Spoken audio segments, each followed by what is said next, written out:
दूसरा option librarian के सामने आएगा इशू ए बुक। लाइब्रेरियन के सामने कोई स्टूडेंट आया है जो कोई बुक इशू करवाना चाहता है, तो लाइब्रेरियन क्या करेगा, वो issue a book option choose करेगा। तीसरा ऑप्शन है आपके पास search a book.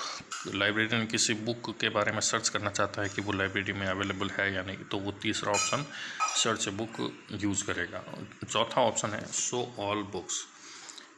Show all books, ये इसमें आपका लाइब्रेरियन जो है वो ये जितनी भी बुक्स हैं उन सब के नाम और कितनी कॉपीज़ अवेलेबल हैं वो प्रिंट करवाना चाहता है स्क्रीन के ऊपर। सो वो ये चौथा ऑप्शन इसके लिए यूज़ करेगा। और फिर आपके पांचवा ऑप्शन है एग्ज़िट करने का, यानी इस लूप से एग्ज़िट करके प्रोग्राम फिनिश करने का, प्रोग्राम से बाहर आने का ऑप्शन है ऑप्शन 5। ठीक है, इसके बाद अपन ये लाइन देखते हैं। ये चार तो प्रिंट स्टेटमेंट है, इससे तो आपका मेन्यू क्रिएट होगा। ठीक है, और ये जो आपका choice is equal to int input, ये लाइन जो है, ये लाइन आपका यूज़र से इनपुट लेने के लिए है। देखिए, जब ये प्रोग्राम रन होगा तो लाइब्रेरियन के सामने ये 5 लाइनें दिखी हुई आएगी, जिससे लाइब्रेरियन को समझ में आएगा कि किस चॉइस के लिए मुझे क्या किस चॉइस से मैं क्या कर सकता हूँ।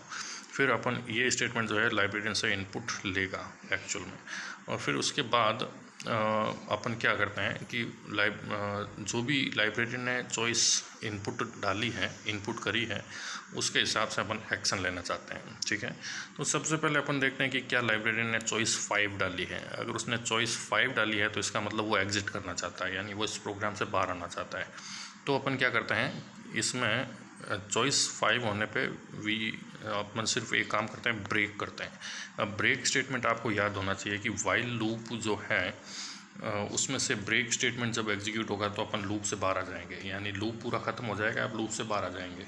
लूप से बाहर आएंगे तो लूप के बाद में कौन सा स्टेटमेंट है, यहाँ पे कोई स्टेटमेंट नहीं है। आप देखिए, लूप के बाद पूरा प्रोग्राम ख़त्म हो जाता है, तो इसका मतलब आपका प्रोग्राम फिनिश हो जाएगा, है ना। अगर कोई स्टेटमेंट होता तो आपका वो स्टेटमेंट एग्जीक्यूट होता, नहीं तो इस ब्रेक से सिर्फ ये होगा कि प्रोग्राम पूरा फिनिश हो जाएगा। फिर अपन जाते हैं एलिफ पे। एलिफ में अगर हम देख रहे हैं कि चॉइस इन 1 2 3 4 लिस्ट, यहाँ पे थोड़ा ध्यान दीजिए कि मैंने स्क्वायर ब्रैकेट के अंदर 1 2 3 4 लिखा है। मतलब ये स्क्वायर ब्रैकेट के अंदर जो लिखा जाता है वो एक लिस्ट होती है। तो ये एक लिस्ट बन गई है जिसके 4 आइटम है 1 2 3 4, और यहाँ मैं लिख रहा हूँ चॉइस इन दिस लिस्ट। इसका मतलब है कि यहाँ मैं टेस्ट कर रहा हूँ कि जो चॉइस यूज़र ने इनपुट करी है वो 1 2 3 या 4, इन 4 वैल्यूज़ में से है या नहीं। यहाँ पे मैं ये टेस्ट कर रहा हूँ इस कंडीशन में। ठीक है ना, अगर ऐसा इन चारों में से कोई एक चॉइस है तब तो इसका मतलब यूज़र ने सही इनपुट डाला है, और अपन एक फंक्शन कॉल करेंगे हैंडल चॉइस। अब है ना, एक फंक्शन है हैंडल चॉइस, जिसको अपन ये चॉइस पास कर देंगे, वो उस चॉइस को हैंडल करेगा। यानी ऐड बुक 1 अगर चॉइस डाली है तो वो बुक ऐड करवाने का काम करेगा, 2 अगर चॉइस डाली है तो इस बुक करवाने का काम करेगा, 3 चॉइस डाली है तो बुक सर्च करवाने का काम करेगा, और 4 अगर चॉइस डाली है तो वो आपका ऑल बुक्स को शो करने का काम करेगा। ठीक है, और अगर ये कंडीशन भी फेल होती है तो अपन एल्स में आते हैं। देखिए, फिर से ध्यान दीजिए, अगर पहली कंडीशन अपन ने टेस्ट करी है चॉइस इज इक्वल टू 5, अगर चॉइस 5 थी इसका मतलब यूज़र प्रोग्राम से बाहर आना चाहता है, तो अपन ने ब्रेक कर दिया। और उसके बाद अपन ने टेस्ट किया कि उसकी चॉइस 1 2 3 4 में से कोई है, तब तो अपन इन चारों में से ये काम करना चाहते हैं, उसके लिए अपन एक फंक्शन यूज़ करेंगे हैंडल चॉइस का। ठीक है, और अगर ऐसा भी नहीं करना चाहता यूज़र तो अपन एक बस एक मैसेज लिख देंगे इनवैलिड चॉइस। यानी अगर यूज़र 1 2 3 4 या 5 में से कोई दूसरी चॉइस डाल देता है, 6 7 8 ऐसी कुछ चॉइस डालता है, तो अपन उसको लिख के देंगे इनवैलिड चॉइस, और फिर से उसके सामने ये लूप आ जाएगा। क्योंकि इनवैलिड चॉइस सिर्फ प्रिंट कर रहे हैं, ब्रेक नहीं कर रहे हैं अपन, तो अपन अभी भी लूप के अंदर ही रहेंगे, और फिर से ये प्रिंट स्टेटमेंट से उसके सामने मेन्यू आ जाएगा, और फिर से वो उसको चॉइस डालनी होगी, है ना। तो इनवैलिड चॉइस डालने पे अपन लूप से बाहर नहीं आएंगे, लूप से बाहर सिर्फ चॉइस 5 डालने पे आएंगे। ओके, तो मेन प्रोग्राम आपका सिर्फ इतना सा है। यहाँ से शुरू होता है ये लाइब्रेरी की डिक्शनरी, यहाँ पे अपन ने क्रिएट की, फिर ये वाइल लूप क्रिएट किया, इसके अंदर एक मेन्यू शो किया, और मेन्यू में के अंदर 1 2 3 या 4 जो चॉइसेस अगर होती है तो इन चॉइसेस को हैंडल करने के लिए एक फंक्शन लिख दिया अपन ने जिसका नाम है हैंडल चॉइस, ठीक है। अदरवाइज़ अगर एग्जिट करने के लिए चॉइस दिया है 5 तो अपन ब्रेक करके प्रोग्राम फिनिश करेंगे, अदरवाइज अपन लिख देंगे इनवैलिड चॉइस। अब देखिए, अब अपन क्या करते हैं, हैंडल चॉइस फंक्शन पे आते हैं। सबसे पहले ये देखिए, ये आपके हैंडल चॉइस फंक्शन की डेफिनेशन है। इस फंक्शन के अंदर क्या हो रहा है, सबसे पहले इसकी डेफिनेशन को समझिए। डेफ कीवर्ड है, हैंडल अंडरस्कोर चॉइस, ये इस फंक्शन का नाम है और इसको एक चॉइस नाम का आर्गुमेंट दिया जा रहा है, ठीक है। जो ये चॉइस की वैल्यू कहाँ से मिल रही है अपने को, फिर से देखिए एक बार, अपन ने इसको यहाँ कॉल किया था हैंडल चॉइस यहाँ पे, तो इसको अपन ने जो यूज़र से इनपुट करवाई थी चॉइस इस जगह पे, वो चॉइस अपन यहाँ पे इसको पास कर रहे हैं, ठीक है। User choice is equal to int input करने पे यूज़र ने जो इनपुट डाला था वो अपन हैंडल चॉइस फंक्शन को यहाँ पे पास कर रहे हैं, ठीक है। इसके बाद अपन यहाँ, अब ये हैंडल चॉइस, तो अब चॉइस का मतलब समझ में आ गया कि चॉइस ये वो वैल्यू है जो यूज़र ने इनपुट करी है। अब अपन इस फंक्शन में करते क्या है वो देखिए। सबसे पहले अपन देखते हैं कि क्या चॉइस की वैल्यू 1 है, तो इसके लिए अपन इफ़ स्टेटमेंट यूज़ करते हैं और इफ़ में कंडीशन लिखते हैं if choice double equal to 1। अगर चॉइस की वैल्यू 1 होती है तो अपने को पता है कि 1 अपन ने यहाँ पे, अब आप देखिए आपका मेन्यू जो है 1 का मतलब आपने दिया है कि ऐड बुक, यानी 1 चॉइस का मीनिंग क्या है कि यूज़र ऐड करना चाहता है कोई बुक को। तो अब अपन क्या करेंगे, अगर यूज़र को बुक ऐड करना चाहता है तो सबसे पहले तो अपन यूज़र से पूछेंगे कि जो बुक आप ऐड करना चाहते हो उसको, उसका नाम बताओ। तो अपन उसको नेम ऑफ बुक इनपुट करवाएंगे यहाँ पर, और नेम ऑफ बुक इनपुट जो होगा वो एक टी नाम के वेरिएबल में सेव हो रहा है यहाँ पर, ठीक है। दूसरी बात, अपन उससे पूछेंगे हाउ मैनी कॉपीज़। यहाँ पे देखिए int input how many copies, यहाँ पे अपन नंबर ऑफ़ कॉपीज़ पूछ रहे हैं यूज़र से कि बुक की कितनी कॉपीज़ रिसीव हुई है जिसकी एंट्री आप कर रहे हो, वो किस में जा रहा है, एन नाम के वेरिएबल में जा रहा है। इसके बाद अपन एक ऐड बुक नाम का फंक्शन कॉल कर रहे हैं, ठीक है। ऐड बुक फंक्शन जो है उसको 2 पैरामीटर दे रहे हैं, एक तो टी और दूसरा एन। देखिए टी में क्या है, बुक का नाम है, एन में क्या है, बुक की कितनी कॉपीज़ हैं वो हैं, टी और एन। ये 2 पैरामीटर ऐड बुक नाम के फंक्शन को अपन दे रहे हैं जिससे वो बुक ऐड होगी, ठीक है। अभी आप देखिए अपन अब ऐड बुक फंक्शन पर जाते हैं कि वो फंक्शन, चलिए ऐड बुक को अपन थोड़ी देर में देखेंगे कि ऐड बुक फंक्शन कैसे काम करता है। फ़िलहाल अपन देखते हैं कि आपका ये नेक्स्ट हैंडल चॉइस फंक्शन में ही रहते हैं कि ये आगे कैसे काम करता है। तो अगर चॉइस इक्वल टू 1 होती है तब तो अपन ने देख लिया कि जो प्रोग्राम, जो ये फंक्शन है हैंडल चॉइस, वो आपका क्या करता है कि ऐड बुक फंक्शन यूज़र से बुक का नाम और उसका टाइटल पूछता है और बुक को ऐड करने के लिए ऐड बुक फंक्शन को कॉल करता है। पर अगर चॉइस 2 होती है तो हम जानते हैं कि दूसरी चॉइस अपन ने दे रखी थी 2 के लिए इशू है बुक। एक बुक इशू करने के लिए आपने, यानी यूज़र ने जो इनपुट दिया है 2, इसका मतलब है कि वो एक बुक इशू करना चाहता है। तो अपन क्या करेंगे कि पूछेंगे कि जो बुक इशू करवाना चाहते हो उसका नाम एंटर करो। वो नाम किस में जा रहा है, टी में। फिर अपन इशू बुक फंक्शन कॉल करेंगे और यूज़र उस बुक को इशू कर पाएगा इस फंक्शन को यूज़ करके, इशू बुक फंक्शन को। इस फंक्शन को की वर्किंग भी अपन अभी थोड़ी देर में देखेंगे। यहाँ पे देखिए इफ़ के बाद अपन ने एलिफ यूज़ किया, यानी चॉइस 1 नहीं होती है तो अपन चेक कर रहे हैं कि चॉइस 2 है क्या। इसी तरह से अगर चॉइस 2 भी नहीं होती है तो अपन elif choice equal to 3 test कर रहे हैं, यानी अपन यहाँ देख रहे हैं कि क्या चॉइस की वैल्यू 3 है। अब 3 के लिए अपन ने दे रखा है, 3 चॉइस अपन ने दी थी सर्च बुक करने के लिए, यानी कोई बुक है कि नहीं है वो अपन सर्च करना चाहते हैं। तो अगेन अपन उसके लिए नेम ऑफ बुक यूज़र से पूछेंगे कि आप किस बुक के लिए सर्च करना चाहते हो। वो जो नाम है वो टी में जाएगा और फिर उस नाम को अपन पास करेंगे चेक अवेलेबिलिटी फंक्शन को।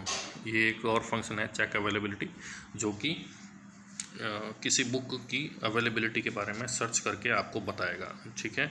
फिर ये लास्ट है, ऑप्शन है एल्स। अब ये लास्ट ऑप्शन तभी कॉल होगा जब आपके यूज़र चॉइस की वैल्यू 4 होगी। 1, 2, 3 पे तो ये अलग अलग एक्शन होंगे, और अगर इन तीनों में से कोई नहीं होती है तो फिर एक ही वैल्यू बचती है कि चॉइस की वैल्यू 4 ही हो सकती है। उस केस में अपन समझ जाते हैं कि यूज़र जो है वो सारी बुक्स का डिटेल प्रिंट करना चाहते हैं, तो अपन शो ऑल बुक्स पे को फंक्शन को कॉल करेंगे, ठीक है।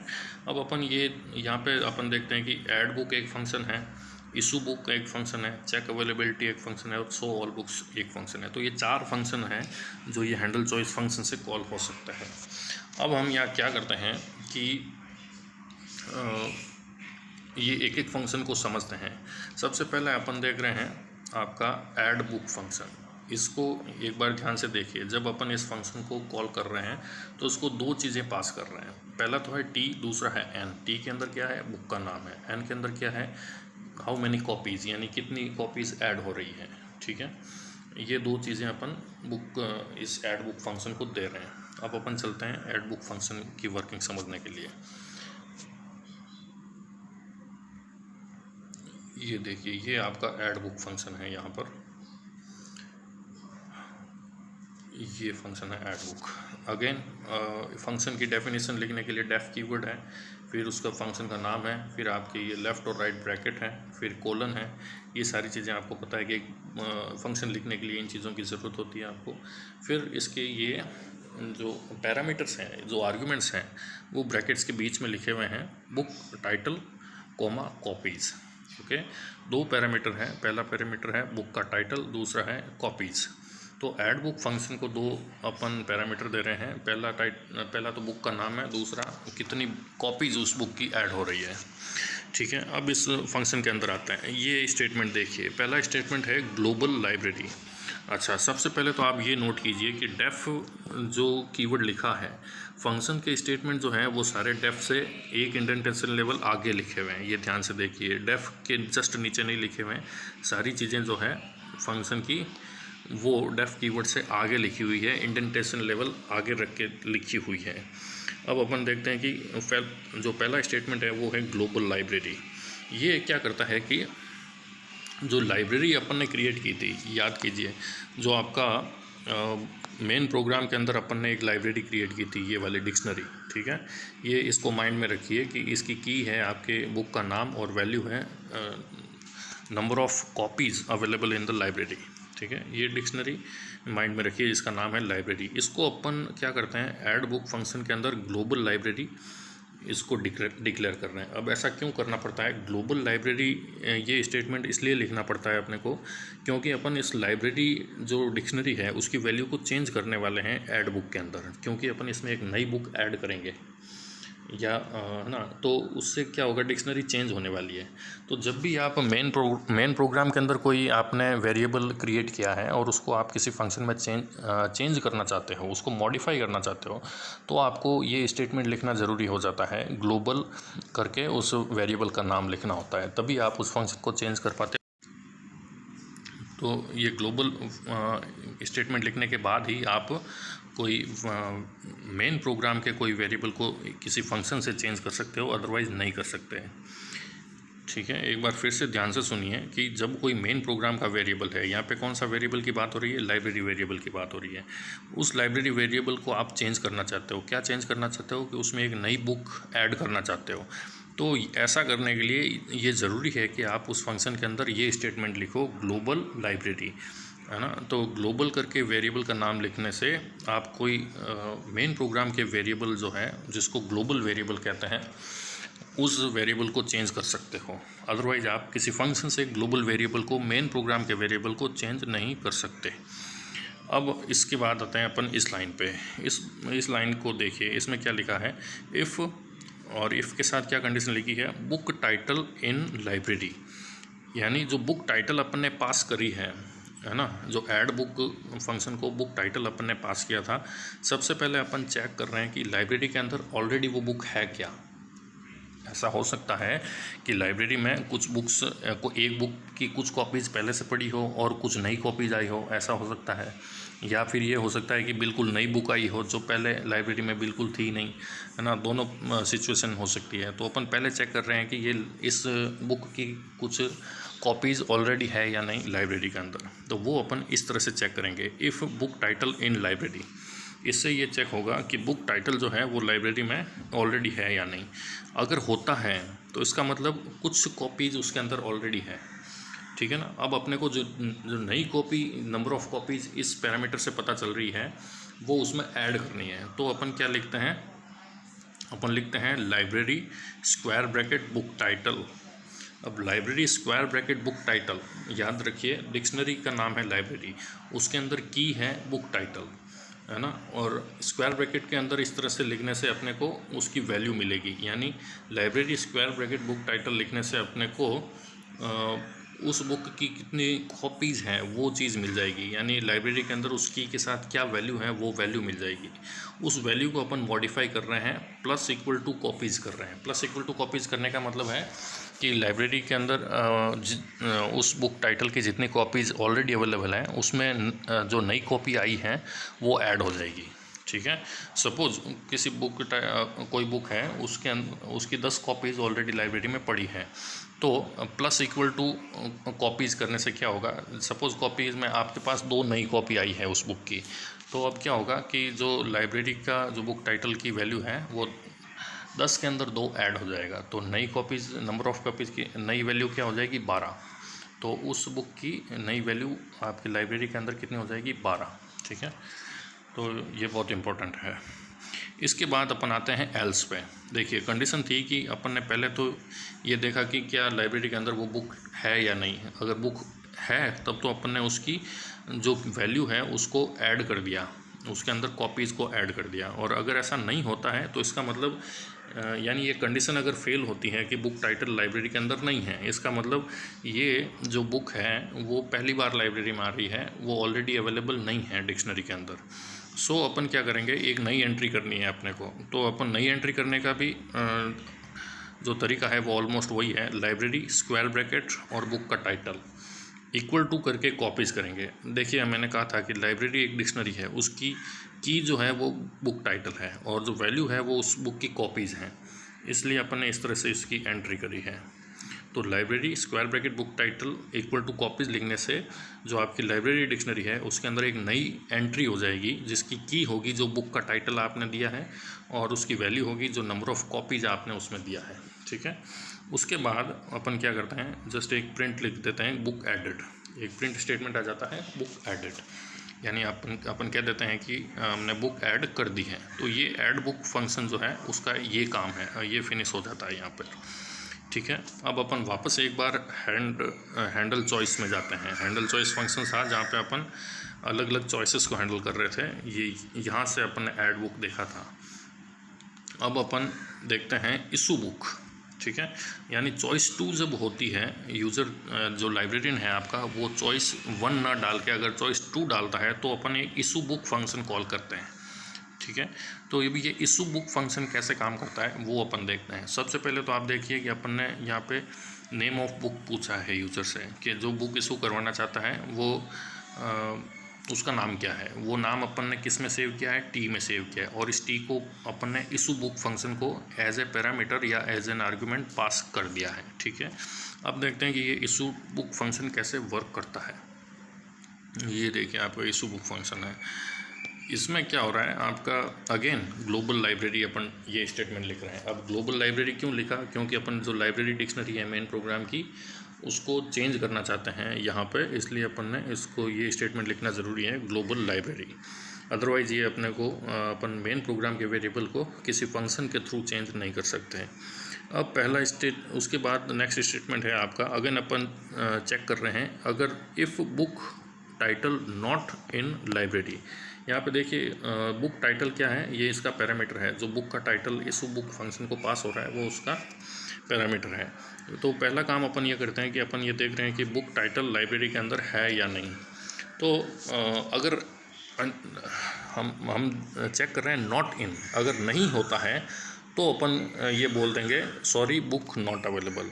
आप कोई बुक इशू करवाना चाहते हो और उस बुक का जो टाइटल है वो लाइब्रेरी में अवेलेबल नहीं है, तो आप क्या करोगे, उसको यही प्रिंट करके दोगे सॉरी बुक नॉट अवेलेबल, तो ये प्रिंट हो जाएगा वहाँ से। अदरवाइज़ बुक का टाइटल तो अवेलेबल है, सपोज़ बुक का टाइटल तो अवेलेबल है बट उसकी नंबर ऑफ़ कॉपीज़ ज़ीरो है, यानी सारी जितनी भी कॉपीज़ अवेलेबल थी वो सब इशू हो चुकी हैं, वो अभी उसकी number of available copies zero है, तो भी आपको सॉरी बोलना पड़ेगा। तो अगेन आप प्रिंट करोगे सॉरी बुक नॉट अवेलेबल, ठीक है, या ना। देखिए फिर से सुनिए, पहले आपने कहा if book title not in library, यानी लाइब्रेरी डिक्शनरी में अगर ये इस नाम की है ही नहीं, तो इसका मतलब हुआ कि इस नाम की बुक कभी लाइब्रेरी में आई ही नहीं।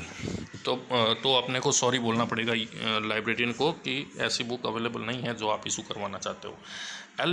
एलिफ में अपन आते हैं और यहाँ आकर अपन चेक करते हैं, यानी बुक का टाइटल तो है लाइब्रेरी में, है ना, बुक का टाइटल तो है, ये कंडीशन फॉल्स हुई है, इसका मतलब बुक का टाइटल लाइब्रेरी में तो है, बट अगर फिर से अपने को देखने की ज़रूरत है, टाइटल है वो तो ठीक है पर उसकी कॉपीज़ कितनी है, तो वो अपन इसे चेक कर रहे हैं कि अगर कॉपी ज़ीरो है तो भी अपने को सॉरी बोलना पड़ेगा स्टूडेंट को कि भाई sorry this book is not available, okay. Else, अब आते हैं एल्स पे, यानी बुक का टाइटल लाइब्रेरी में है और उसकी नंबर ऑफ़ कॉपीज़ भी ज़ीरो नहीं है, तो अपन एल्स में आएंगे। एल्स में आने पे अपन क्या करते हैं कि जो लाइब्रेरी डिक्शनरी के अंदर बुक टाइटल की जो है उस की के साथ जो वैल्यू है उसको -=1 कर देते हैं। -=1 का मतलब हुआ कि सपोज़ उस बुक टाइटल की 10 कॉपीज़ अवेलेबल हैं लाइब्रेरी में और आपने -=1 किया है, इसका मतलब अब उसके अंदर कितनी वैल्यू हो जाएगी 9, यानी अब आप नेक्स्ट टाइम चेक करोगे तो उसके अंदर अवेलेबल वैल्यू जो है, अवेलेबल कॉपी जो है बुक की वो 9 शो करेगा, ठीक है। और फिर इसके बाद अपन क्या करते हैं, जस्ट एक प्रिंट कर देते हैं बुक इशूड, बुक आपके इशू हो चुकी है, ये दूसरा फंक्शन हो गया आपका। इसके बाद अपन जाते हैं फिर वापस एक बार हैंडल चॉइस फंक्शन में आते हैं। यहाँ पे आप देखिए एलिफ चॉइस =3, यानी अब अपन चॉइस 1 देख चुके हैं, चॉइस 2 देख चुके हैं, अब अपन देखते हैं चॉइस 3। चॉइस 3 में क्या होता है, वो सर्च करना चाहता है, लाइब्रेरियन किसी बुक के बारे में सर्च करना चाहता है कि वो है या नहीं, और अगर है तो कितनी कॉपीज़ हैं। तो ये इसमें लगभग वही काम होगा जो अभी इशू है बुक में हुआ है, क्योंकि इसमें सिर्फ सर्च करना है। तो अपन इसमें एक फ़ंक्शन यूज़ कर रहे हैं चेक अवेलेबिलिटी। अब इस चेक अवेलेबिलिटी फ़ंक्शन को क्या पैरामीटर दे रहे हैं अपन, टी में कहाँ से क्या चीज़ आ रही है, इनपुट नेम ऑफ बुक, यानी जिस बुक के बारे में आप सर्च करना चाहते हो उसका नाम अपन यूज़र से इनपुट करवा रहे हैं, वो टी में जा रहा है और उस टी को अपन एज एन आर्गूमेंट पास कर रहे हैं चेक अवेलेबिलिटी फ़ंक्शन को। इसके बाद अपन देखते हैं चेक अवेलेबिलिटी फ़ंक्शन ये रहा, वो कैसे वर्क करता है। ये देखिए कि ये चेक अवेलेबिलिटी फ़ंक्शन है, इसका ये डेफ कीवर्ड है, फिर इस ये फंक्शन का नाम है, फिर ये लेफ़्ट राइट ब्रैकेट के बीच में अपन ने इसका पैरामीटर लिख रखा है बुक टाइटल, फिर लास्ट में इसका कोलन है। ये चीज़ें आपको याद रखनी है। अब ये क्या करता है फंक्शन, सबसे पहले अपन चेक करते हैं if book title not in library, यानी अपन ये मैंने कहा कि ये बिल्कुल लगभग वैसे ही वर्क करेगा जैसे इशू बुक वाला फंक्शन काम कर रहा था। सबसे पहले ये भी चेक करेगा कि बुक टाइटल अगर लाइब्रेरी डिक्शनरी में अवेलेबल नहीं है, यानी इस टाइटल नाम की कोई की लाइब्रेरी डिक्शनरी में नहीं है, तो इसका मतलब अपने को सॉरी ये कहना पड़ेगा सॉरी बुक नॉट अवेलेबल, यानी जो आप बुक के लिए सर्च कर रहे हो वो नॉट अवेलेबल है। अगर ये कंडीशन फॉल्स होती हैं, इसका मतलब ये बुक टाइटल नाम की लाइब्रेरी में डिक्शनरी में है, पर अगेन अपने को चेक करना है कि उसकी नंबर ऑफ़ कॉपीज़ कितनी है, क्या नंबर ऑफ़ कॉपी ज़ीरो है। अगर नंबर ऑफ़ कॉपी ज़ीरो होती हैं, वो अपन कैसे चेक करते हैं, library square bracket book title =0, इससे अपन चेक करेंगे कि उसकी की वैल्यू कितनी है। अगर वो ज़ीरो होती हैं तो अगेन वी हैव टू से सॉरी बुक नॉट अवेलेबल। और अगर ये कंडीशन भी फेल होती है ना, तो उसका मतलब है कि बुक टाइटल नाम की है लाइब्रेरी में और उसकी वैल्यू भी ज़ीरो नहीं है, यानी उसकी more than at least 1 copy available है। तो अपन क्या करेंगे, अपन प्रिंट करेंगे available library book title copies, यहाँ पे लिखा है कॉपीज़, लास्ट में ये पूरा स्क्रीन में शो नहीं हो रहा है, ये कॉपीज़ लिखा हुआ है। तो इसका मतलब है कि इस बुक की जो भी आपने बुक टाइटल बताया है उसकी इतनी सारी वैल्यूज़ अवेलेबल हैं इस, है ना। अब ये library square bracket book title से अपने को उसकी वैल्यू मिल जाएगी, तो वो यहाँ पे प्रिंट हो जाएगा कि इस अवेलेबल सो मैनी कॉपीज़। जैसे उसकी 10 कॉपीज़ अवेलेबल है तो प्रिंट हो जाएगा अवेलेबल 10 कॉपीज़। ठीक है, इसके बाद अपना लास्ट फंक्शन एक बच जाता है शो ऑल बुक्स। अब अपन देखते हैं यहाँ पे अपन यहाँ चॉइस 1, चॉइस 2, चॉइस 3 पे बात कर चुके हैं। बेहद लास्ट चॉइस है चॉइस 4, जो कि एल्स पार्ट में आती है, और ये एक ही फंक्शन को कॉल करता है शो ऑल बुक्स। अब ये शो ऑल बुक्स फंक्शन कैसे वर्क करता है वो देखते हैं अब। ठीक है, इस फंक्शन का काम क्या है, इसको सिर्फ सिंपल सा काम है कि सारी जितने भी बुक्स हैं लाइब्रेरी के अंदर, कौन सी बुक की कितनी कॉपी हैं ये शो करना है, प्रिंट करना है। ठीक है, अब ये कैसे प्रिंट कर, तो बेसिकली इस फंक्शन का काम सिर्फ प्रिंट करने का है। तो कैसे करता है ये देखिए। सबसे पहले ये एक बुक टाइटल स्ट्रिंग प्रिंट करेगा, बुक टाइटल प्रिंट करेगा स्क्रीन के ऊपर, फिर कॉपीज़ प्रिंट करेगा, और इसमें अपन sep is equal to /t ये लिखा है। ये जो लिखा है sep is equal to /t, इससे क्या होता है कि बुक टाइटल और कॉपीज़ इन दोनों के बीच में एक टैब आ जाएगा, यानी ये थोड़े दूर दूर लिखे जाएंगे। ठीक है ना, ये सिर्फ दिखने में आसानी के लिए ऐसा लिखा हुआ है कि जब आप प्रिंट करोगे तो बुक टाइटल और कॉपीज़ के बीच में एक टैब का गैप दिखाई देगा आपको। नाउ उसके बाद एक लूप चलाते हैं अपन, फॉर टाइटल इन लाइब्रेरी। अब इसका मतलब समझिए ये लूप कैसे वर्क करता है।